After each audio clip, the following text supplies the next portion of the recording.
From the frozen Arctic to the depths of the Amazon, microplastics have permeated every corner of our planet.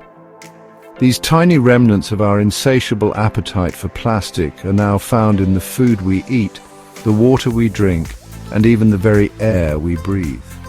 But while this modern plague seems like a uniquely contemporary crisis, humanity's struggle with self-inflicted pollution is far from new. For millennia, we have unknowingly poisoned ourselves in the pursuit of progress, comfort, and beauty. The glittering allure of gold led ancient miners to inhale deadly mercury fumes, while the Romans, in their quest for a sweeter palate, laced their wine with lead.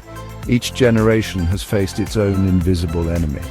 Substances unknowingly absorbed into the very fabric of our being.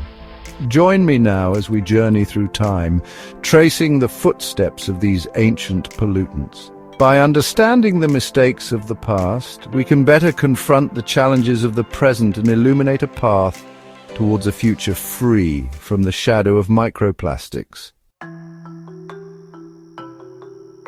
Our story begins in the cradle of humanity, Africa, tens of thousands of years ago. In Blombos Cave, South Africa, amidst the remnants of campfires and tools, lies evidence of early humans' use of ochre and charcoal.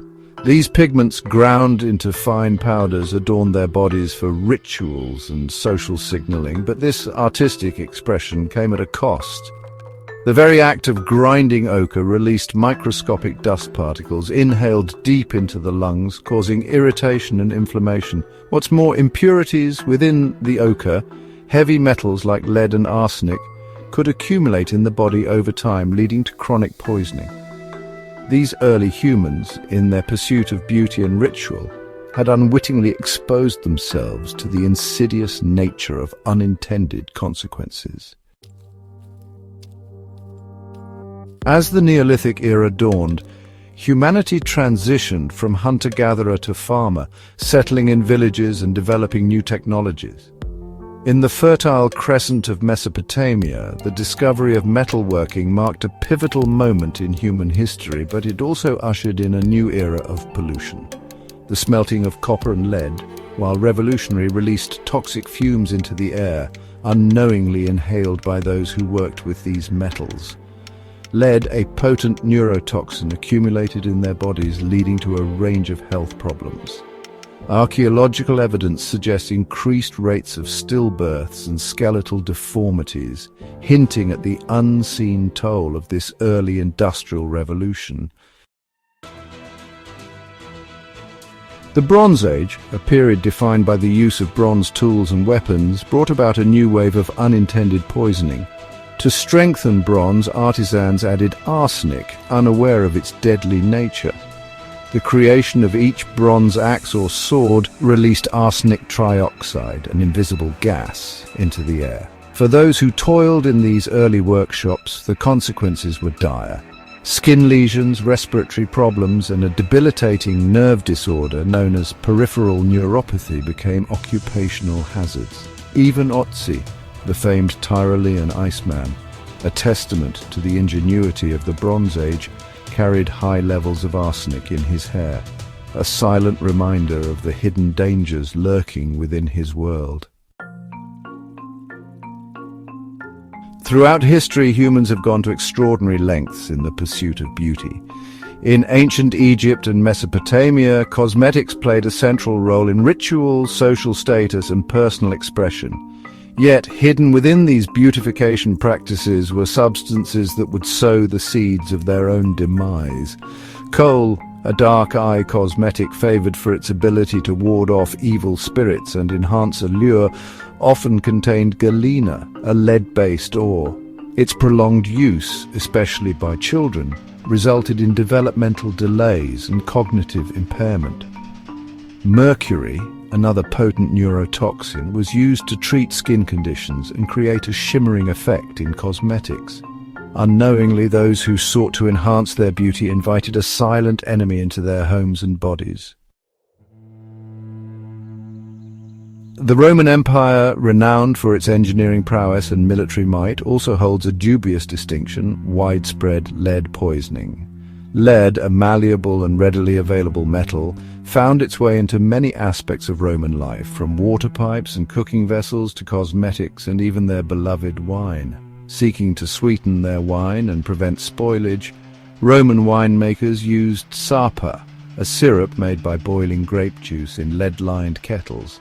This practice, combined with the lead pipes used to transport water, resulted in chronic lead exposure, leading to gout, infertility, and cognitive decline. The very infrastructure that underpinned Roman civilization became a conduit for its slow poisoning. The Romans, fascinated by Mercury's quicksilver properties, believed it held medicinal power. They used it to treat a range of ailments, from syphilis to skin conditions. Ironically, this cure often proved more dangerous than the disease itself. Mercury, a potent neurotoxin, ravaged the nervous system, causing tremors, memory loss, and even madness. The erratic behavior of Emperor Caligula, once attributed to insanity, is now believed by some historians to be a consequence of mercury poisoning. In their quest to heal, the Romans had unwittingly unleashed a silent epidemic within their own ranks. The Islamic Golden Age, a period of remarkable intellectual and scientific advancement, witnessed the rise of alchemy, a precursor to modern chemistry.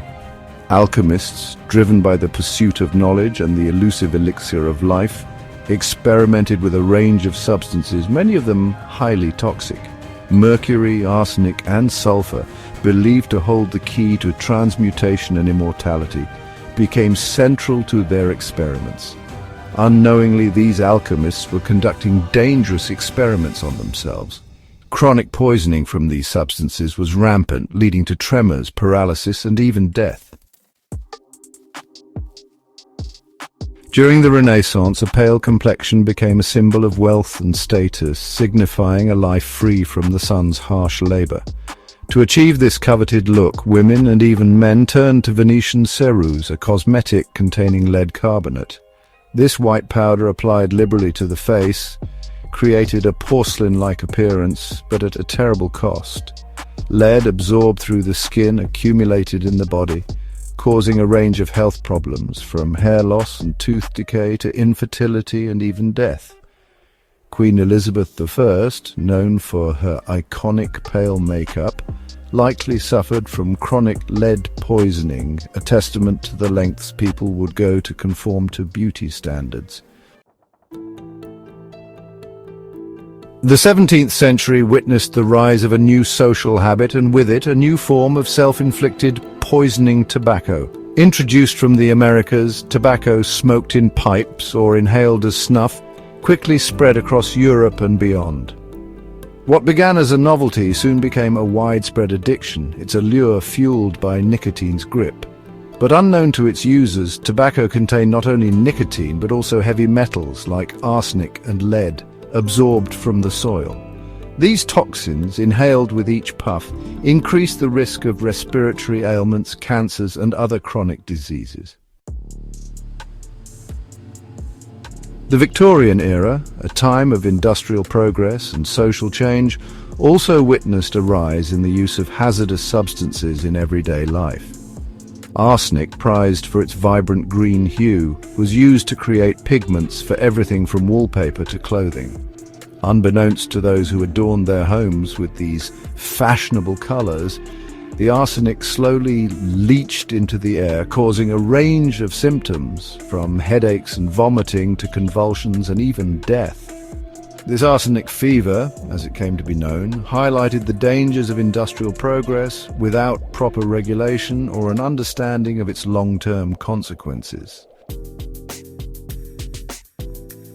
The 20th century, an era of unprecedented technological advancement, brought with it a new wave of pollutants, often invisible and insidious in their effects. Radium, a newly discovered radioactive element, was touted as a medical marvel, added to everything from toothpaste to tonics. Factory workers tasked with painting watch dials with radium-based paint to create a glow-in-the-dark effect were unknowingly exposed to dangerous levels of radiation.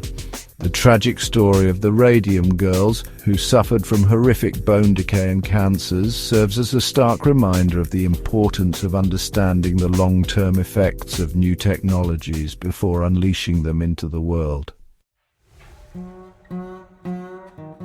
The post-war era ushered in an age of convenience, with new materials and technologies transforming our lives.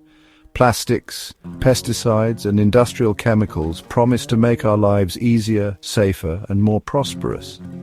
Yet, these advancements came with hidden costs, their long-term consequences only now becoming fully apparent. Asbestos, used extensively in insulation and construction, was hailed for its fire-retardant properties. However, inhalation of asbestos fibers proved to be carcinogenic, leading to mesothelioma, a deadly form of lung cancer. DDT, a pesticide credited with saving millions of lives from malaria, was later found to bioaccumulate in the environment, causing harm to wildlife and potentially impacting human health. From the ochre dust inhaled by our early ancestors to the lead-laced cosmetics of the Renaissance and the microplastics that now permeate our planet, humanity's story is interwoven with a recurring theme: the unintended consequences of progress. Each generation has faced its own unique environmental challenges, often driven by a desire to improve our lives, only to discover that our solutions have created new problems. Yet amidst this sobering history, there is hope. We've learned from past mistakes, phasing out leaded gasoline, banning DT, and regulating the use of asbestos. The challenge now is to apply these lessons to the microplastic crisis, acknowledging the scale and ubiquity of this threat while harnessing our collective knowledge and ingenuity to find solutions. The path forward lies not in shunning progress, but in embracing innovation with foresight, understanding the long-term consequences of our actions before they become irreversible. By learning from the mistakes of the past and embracing a future guided by sustainability, we can break free from this cycle of self-inflicted harm and chart a course toward a healthier, more sustainable future for generations to come.